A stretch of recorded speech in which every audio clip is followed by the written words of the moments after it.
rahmatullahi wa barakatuh. Alhamdulillah, we are continuing on in our reflection on deeper roots to try to go below the surface and understand the real reality of Islam and Muslims in the Western world. And we understood along our journey that the original concept of Islam itself, meaning submission to the will of Allah, is something that was not particular to the Middle East. It is something which was shared by every nation and every tribe, as Allah subhanahu wa ta'ala tells us, وَلَقَدْ بَعَثْنَا فِي كُلِّ أُمَّةٍ رَسُولًا أَنْ يَعْبُدُوا اللَّهَ وَاجْتَنِبُوا الطَّاغُوتَ. And verily we have sent to every nation a messenger, that they worship Allah, the Creator, and they avoid a taghut. They avoid the evil oppressor, the one who wants to be worshipped in the place of Allah.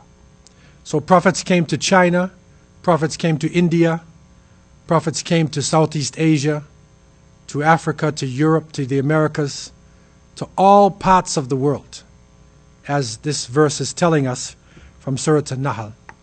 And we understood that the people living in the Americas were not isolated, that here there were over 75 million people before the time of Columbus, of varying languages, of different cultures, and the Americas gave much to the rest of the world. We found out that many of the products that we are enjoying in the world actually came from the Americas. Tomatoes, potatoes, corn, different types of squash, which is normal diet in most of the world now, actually originated in this part of the world. And so there was an interchange. And we understood that the present day curriculums that are being taught to people, not only in Western countries but throughout the world, to a great extent diminish or erase the presence of the original people here. Also, it diminishes and erases the place of people who came to the Americas before Columbus. And that includes Europeans, because the Vikings came before Columbus, Leif Erikson. They came from Scandinavia and they landed in Newfoundland in Canada. And that has also been diminished in the eyes of the average people. But there were other nations as well who had abilities on the oceans and who made contact with the people in this part of the world. From amongst them, we found out, right from our Arabic sources, Al-Mas'udi, Al-Idrisi, Ibn Qutiyya, so many books, that Muslims were actually going across. They had landed on the islands, they had reached the Caribbean, South America, North America. They were part of the landscape when the Spaniards finally came, and when the Portuguese came to conquer this part of the world as part of their crusade, as part of their what they call reconquista, the reconquest, which we understood was an extension of the Crusades started by Pope Urban II in France, and then it was different directions the Crusades went. And so these Crusades continued to the rest of the world, and that's how they saw it. And Muslims were here, intermingling with the people, and also suffering under the oppression and colonization. But even on the boats themselves, there were Muslims.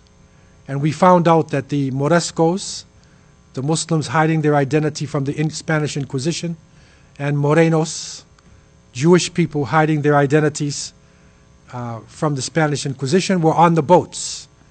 And they came to this part of the world and settled in the lands. And they were part of the landscape, even in the United States. And very prominent people actually have roots in Islamic families and Islamic cultures. We learned about the Melungeons and the Lumbis, and a number of people like this in America who were called Christianized Portuguese Moors. But the descriptions given about these Melungeons is that in the Appalachian Mountains they would drop down on their knees facing east in prayer. And so many different descriptions lead to the fact that these were the descendants of Muslims who had reached this part of the world. The largest wave was in the slavery period. In that period when African people were captured as slaves and political prisoners and taken from West Africa, Central Africa, to the Americas, now we have proof that somewhere between 15 to 30% of the slaves and political prisoners were Muslims. Amongst them were scholars who left the whole Quran written from memory, books of fiqh, autobiographies, and it is through these texts and through eyewitness reports, through documentations, that we are piecing it together now to show a strong presence of Muslims during the slavery period. But when slavery was abolished by the British in the 19th century, they began the indentured labor system. And this indentured labor system gave people an opportunity to sign a contract. So the contract would be for 5 years, usually at a time. You get free passage, you get supposedly free lodging and free medical care, although the conditions were very poor conditions. But people came from India and also from Indonesia. They settled mainly in the Caribbean region in this indentured labor period, although there were also indentured laborers taken from the other side, from China, into the United States. They helped to build the railroads in California and in that part of the United States, but they were not Muslims, so that they're not really the focus of this particular study. After the indentured labor period, when this started to wear down, because it was not as lucrative, as the British may have thought, and there was resistance also that was coming from the indentured laborers, especially the Indian Muslims, who were building their masjids and madrasas, and they were resisting. And so, with the territories expanding in the Americas, and still the need for labor, this takes us to the next phase. And that is the phase of economic migration. And that phase, to a certain extent, is still going on right now. Many people today are coming to Canada and coming to the United States or to Europe for economic reasons. There's a drought in their country, they cannot get a job, education, right? So seeking opportunities. That is the reason why people are leaving the abode, the Dar al-Islam, the abodes of Islam, and then going off into other countries. So it was really, you can see in the 19th and then going into the 20th century, where you'll see people coming in, to the Americas.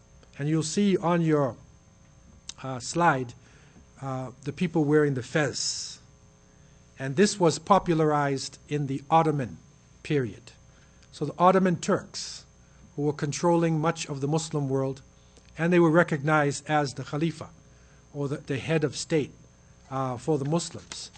They had a relationship, especially with the British. Because if you go back and remember, the Muslims had a definite antagonism toward the Spanish and the Portuguese, because they were fighting them in Al-Andalus. And they took back their lands. They suffered under the Spanish.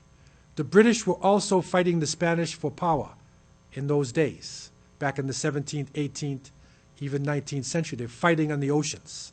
So therefore, a type of alliance came about. And as they say today, the enemy of your friend can also, they say that the enemy of your enemy is your friend. This is a concept that they have today. So in other words, even though there was some hostility because of colonialism, especially in India, between the British and the Muslim world, still alliances were made. And so it was in the British colonies especially that you find people coming in from the Ottoman lands. Now, the mentality in these colonial areas was a mentality of apartheid. And that is to separate people based upon their race, sometimes the color of their skin, sometimes their language, sometimes their religion. And so there's like a tier system. And it is the lighter complexion people, Christian, who will be on the top level. And then it starts to go down. And you see this set up all throughout the colonies. And so what the British wanted, and later it turned into the Americans and the Canadians, who had basically either won their independence from Britain or they were a strong colony, as in the case of Canada. They desired to have people who were lighter skinned, because this maintains their supremacy over the redder complexion natives and also the African people, who they were still trying to use as slaves or as the underclass. So they brought in people of this complexion. And so you will see in the early territories, you will see people coming from the Ottoman lands, from Syria, Lebanon, Turkey, Albania, Yugoslavia, all those lands there underneath the Ottomans. Okay, then they were given contracts, so they were allowed to come in as immigrants. And so they let you come in and you work either in the factories, on the farms, or you move as settlers into the Midwest, because it was the Midwest territories that was the biggest challenge going into the 18th, 19th century. This was a big challenge for them. And if you look at your map here, and again, this is the United States. The dark area on the map represents the 13 colonies of the United States. It's sometimes hard to even think of America like this. But all the way up until the 19th century, huge amounts of this territory was not what they call America. And so in the early years, in the early 18th century, going into the 19th century, the darkened area is your 13 colonies, and then you see below there's the Spanish territories. Florida was Spanish, right, the Mississippi area. In the middle, Louisiana is French. So all that middle area there is French territory. And of course, on the left is Spanish territory, what they call Spanish Mexico. All that land right up until almost to the Canadian border was actually Mexico. And that's the reason why today there are so many Hispanics in that area. And you see the names, Los Angeles, San Jose, Santa Cruz, these is all Spanish. So their society is, dominated, by, this Spanish presence. The 13 colonies had a problem. And that was they were disunited. They were different groups of people. They were Germans. There were British, French, Dutch, all types of Europeans settling in here. And they had their own colonies. And you'll see the personality of somebody from Boston area, Massachusetts, is different than somebody from New York or from Pennsylvania or from down in Virginia. They're different, sometimes, nationalities. And they were debating how to make a country. They debated language. And it was between Dutch, German, and English to be the language of America. And they chose English. Imagine if it was Dutch or German. This would have been a different history. But they chose English to be the language. And they needed to unite. They needed a federation. And so one of their brilliant scientists, one of their clever people, his name was Benjamin Franklin.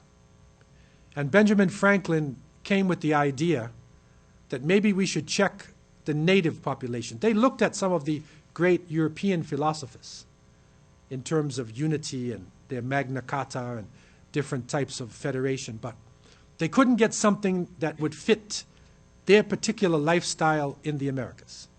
So Benjamin Franklin went amongst the Iroquois, a group of natives called the Iroquois. And the Iroquois had a confederacy.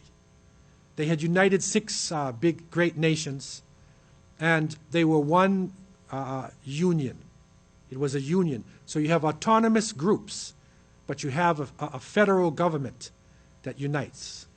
Also, they had one of the purest forms of democracy, that they allowed freedom of speech for their people to express their opinions.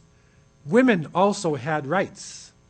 And it is said that many of the European women in America were jealous of the native women, because amongst the European women, they had no rights. And it was not until the 20th century that women had to form suffrage movements and even fight for voting rights, property rights, and things like that in our countries, in Canada, in America. But amongst the natives, way back, women had the rights to express themselves, to vote for the leaders. And it is said amongst the natives that the leaders, it was based upon the merit of the leader. Once the people do not like the leader, he's no longer the leader. If the people accept the leader and they're supporting the leader, that's your leader. This really is closer to the Islamic concept of shura, what an emir is supposed to be in our concept. And so Benjamin Franklin took this concept back to Philadelphia, and they sat down, they put together the Constitution. The symbol of the native Iroquois Confederation was an eagle holding 6 arrows. And so they used the same eagle, but it was grasping 13 arrows for the 13th state. The concept is one arrow breaks, this is physics, but if you put together a group of, it can't break. That's physics. That's unity. And that's why we are supposed to be united as Muslims as well. So they united, and they formed this confederacy, or this federation they called the United States, right? United States. Al-Wilayat Al-Muttahida, right? So there's Ittihad. There's a united government and a united group.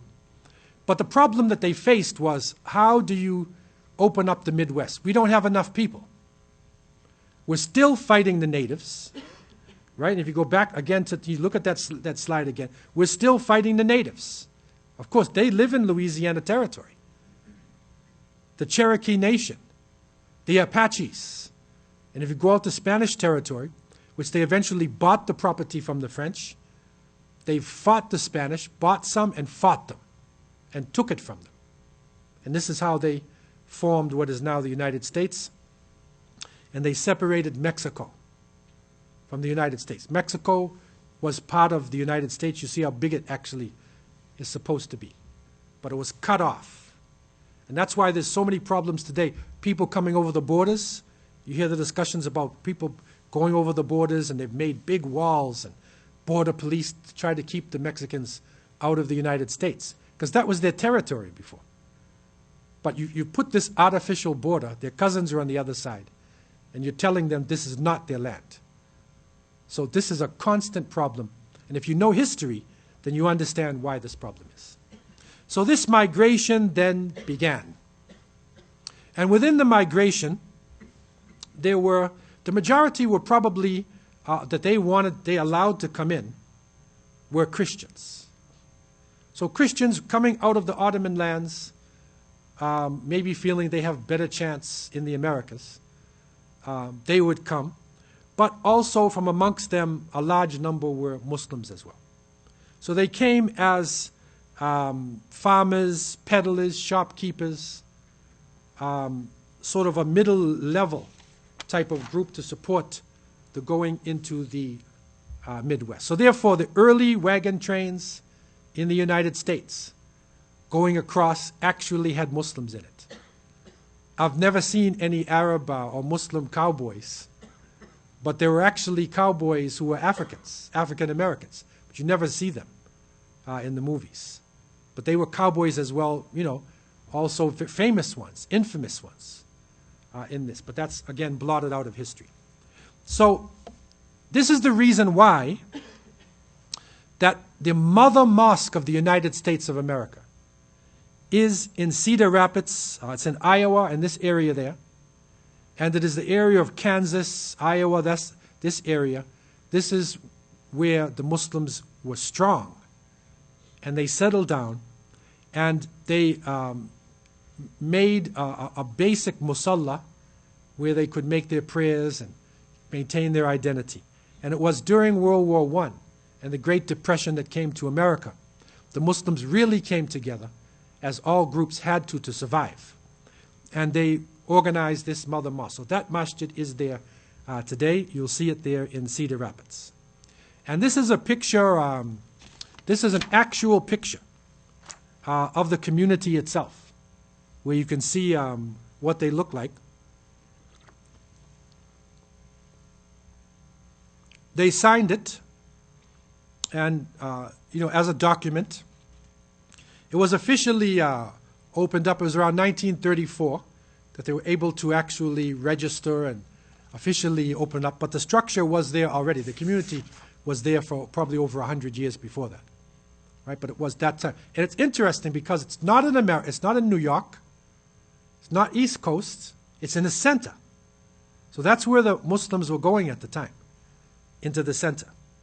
Now, this same discussion can also apply to Canada. And when you look at Canada itself, and again, we have to readjust our eyes. The Canada in 1791, this map here shows you an early picture of Canada. And you will see that on the eastern side, you have Lower Canada, and you have Upper Canada, and New Brunswick, Newfoundland, Nova Scotia. That's what it used to be. Remember, the word Canada is an Iroquois word. That's the Iroquois again. They were the most united of the native tribes. So they took the name Kanata, which means a large village, Qarya Kabira, a large village, or Qarya Azima. This would be what Kanata is. So we're living in a big village, according to the Iroquois. And so they said there's an upper section, there's a lower section, and then they started to colonize certain areas. But what the British had done, the same way that the British East Indian Company opened up, were the vanguards of the colonization of India, also it was the British companies that were the vanguard for the colonization of Canada itself. And in the interior of Canada, that they call Rupert's Land, in that area, it was controlled by the Hudson Bay Company. And the Hudson Bay, this area was really good for the hunting of furs. And fur, of course, now had become, part of the fashion. And it was very necessary for the cold. Again, it's a native invention in a sense, using the furs of the North American animals. Also the goose, right? So now we wear our Canada goose. But it was early the native people who started to use the feathers of the goose and seal skin and beaver and other animals. They used that as a type of leather in order to protect themselves in the cold climate that we are feeling right now in February. We see how serious this is. So fur becomes very important to keep your body warm. And so the Hudson Bay became very, very rich, getting the pelt, the skins of the fur, and then sending it back to Europe, and then developing. And now Hudson Bay, of course, is a big department store now, the Bay, right? But originally, it's a major company that controlled the central part of Canada. Now, during that time, 1871 now we want to go back to, a census was taken of the people. And again, this is important for us because many of us feel that we're newcomers to this part of the world. We're not really part of Canada. And they will say to you, a Canadian. What is a Canadian? Right? So if you say to somebody, he's Canadian. So what does that mean? In most people's minds, it means he's European, Anglo-Saxon, European, from British territory background or French background. But in 1871, John and Martha Simon, they came from the United States to Ontario. They recorded, actually, to have come in. And the census, they had 17 Muslims. That's recorded. And the Muslims, many of them would not say that they were. They would change their name. That's why you see John and Martha. That probably wasn't their original name. But in order to get through the census and not to be penalized, they changed their name. In 1854, James Love was born in Ontario, and he's registered as a Muslim. So I don't know what Love, maybe his name was Habib or something like that. But then he used Love, Mahabba. So he's, but you have to change your name in order to be acceptable, right, in the society. And so Muslims were here. We were already here within the population. Now expansion, 19th century expansion. The wagon trains are heading west. Hudson Bay Company agreed to sell to Canada. These are our few little colonies, right? That's what Canada was. They sold them their Northwest Territories. So by selling them their Northwest Territories, even though the population altogether was only about 3.7 million, in terms of land space, Canada became probably, they say, the second largest land space in the world, after Russia itself, the USSR. And so you look at your territories in the middle where it says Northwest Territories, all of that huge region there, Hudson Bay had controlled it, and they sold this to your little colonies down in the southern part. And then British Columbia joined the Confederation, and now you have Canada as we know it today. So this is called Dominion. This is the Dominion of Canada. It's 1871. Okay? That's not a long time. Think about this. 1871. And then think about the history of Iraq. How it goes back. You're talking 3000 BC. Egypt.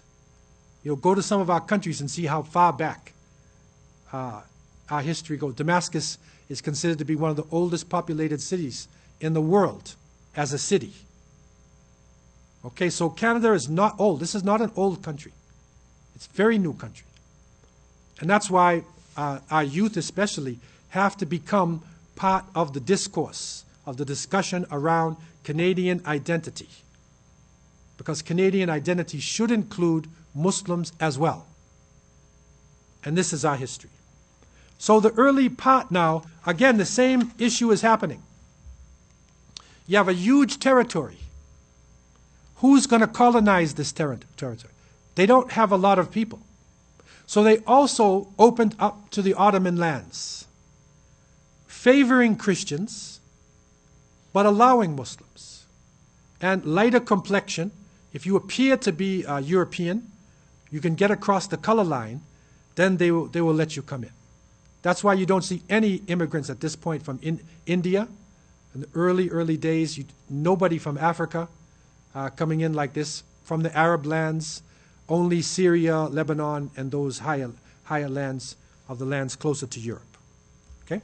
So they came in at that point, settling into, going right across Manitoba, Saskatchewan, Alberta, right? Especially you see in Alberta itself as railroad workers, farmers, small businesses, because the railroads are expanding, and so they're setting up businesses. They're involved and very industrious. And there's some very interesting stories, actually, of Muslims and how they settled in these lands and, what they lived, things that, our youth actually need to know about when they understand Canadian history. And the oldest masjid in Canada, this is Al-Rashid Mosque. Now remember, in the Midwest, right? That's where the United States was, in Cedar Rapids. So in Edmonton, Alberta, that's the Midwest as well. A musalla was set up in that area. Later on, by 1938, the Muslims were able to consolidate, to register, go through all the changes legally they have to. And they opened up Al-Rashid Masjid there in Edmonton, Alberta. And it's interesting for those of you who read the Quran or the translating of the meaning of the Quran in English. One of the ones we used to read in the 70s and 80s was Yusuf Ali. That was probably the most, and Pickthall, Marmaduke Pickthall. These were the two most popular. Yusuf Ali's was probably the most popular, rahimahullah. And when they opened up Al-Rashid Mosque, they paid for a ticket, the passage of Yusuf Ali, He was living in London, in the UK, and he came across, he's a famous person because of his translation, and he was actually the MC of the program. That's some of our history. You can see the connection even between Muslims in the UK and in Canada. So he came across, and he was involved in that. So this gives you this early history at that point. And the Muslims settled throughout Canada, again, heavily in Alberta area. In Ontario, you'll find Muslims in London, Ontario. That's considered to be the second oldest masjid. That's in London, Ontario. There is a very large Syrian, Lebanese, Palestinian community as well there in London, and that's our second, considered to be our second masjid. And so Muslims were coming across economic migration, sometimes fleeing occupation. And when Palestinian people were driven out of their homes and had to spread into the world of diaspora, many also came here. And so this is how the spread was happening at that time. And so taking it further, so we get a general understanding. Going into the 20th century, of course, we're in the 20th century with the Palestinians coming in larger numbers, and now moving toward the 50s, 60s, and 70s. Okay, now it's starting to open up to other populations. This is where people are coming in from India and Pakistan, coming in from other parts of the Middle East. They're coming in from Southeast Asia, parts of North Africa as well. So Canada then started opening up its doors. It became a neutral country at that point and had one of the best immigration policies in the world. And so the population was booming. And by 1971, according to the official statistics, okay, we were about 33,000. Now, we know that it's usually double that. Okay, but we'll go with what they're saying on the record book. But by 1981, look at the explosion in our population. By 1981, we were 98,000. Look at this. Skilled workers, professionals, teachers, students, technocrats, business people, all types of people coming in now, especially skilled people, skilled labor, taking strong positions within Canadian society. By 1991, our number now expands 235,000. Part of this population explosion was not just external people coming in, it was internal. We were having babies. Because many of the immigrants who came, students, technocrats, they thought they were going to earn some money and go back to their home, but circumstances changed. And they got married, brought somebody here, or married somebody locally, and had children. Now it reaches 235,000. And this is the point in 1990s now, 80s, 90s, major crises in the Muslim world. So people are coming in from war-torn areas, are coming into the country. Now the Somali population starts to come in. When I served as imam in the Jami Mosque, I can remember around 1983 or so, there were 2 Somali brothers in the masjid. I knew both of them. Okay? Shortly after that, it expanded, huge expansion. Thousands came in. And many people used Canada as a base to go to Minneapolis, Minnesota, or to go to Seattle, Washington, or to go to San Jose, and other areas where you have large Somali populations as well. So from crisis zones, people were coming in. By 2001, look at the expansion now. We're 579,740, 2% of Canada's population. That's on the books. We always look at our population as twice what actually they tell you in the books. Okay, but look at the expansion still. By 2006, the population had risen. Now we're 783,700, 2.5, right? Look at it expand now. It goes from 7, another 200,000. Okay, that's in 5 years' time. We're 940,000. In the GTA itself, we're approximately 250,000, which makes us about 10% of the GTA. We're supposed to have a say in Toronto, right? We're supposed to have a say. But that's where unity comes in. Remember the Iroquois concept, which we learned in the Quran, when Allah Azza wa Jal told us, وَاعْتَسِمُوا بِحَبْلِ اللَّهِ جَمِيعًا وَلَا تَفَرَّقُوا. Hold on to the rope of Allah all together and be not divided. Okay? Hold on to that rope. Don't be divided. Okay? By 2030, there's a projection that Muslims will be approximately 2.7 million. So we are one of the largest expanding minorities here in Canada today. And this is a textbook for you. Any of you want to get these statistics yourself, you can get it online. It's Muslims and Islam in Canada by Dawood Hassan Hamdani. He's done a lot of excellent work in this area. He lives in Ottawa, and you can get more information concerning this. Now, our present situation, as we come to a conclusion in this part of our discussion tonight, is that with this large number, we are about to, our population's about to triple, right? The Canadian Muslims have a higher birth rate than the average family. Our birth rate is 2.1, and theirs is 1.6. So we're expanding rapidly. Okay, we have some say we have the highest Muslim population in North America. It's between us and Dearborn, Detroit area, probably to be number one. Okay, and this is presenting us great challenges, and this is where we need to discuss in the awakening, inshallah, some ideas for the challenges. So we're going to take a break now, inshallah, to break for our salat, and afterwards we'll continue on with economic migration expansion. Wabillahi tawfiq.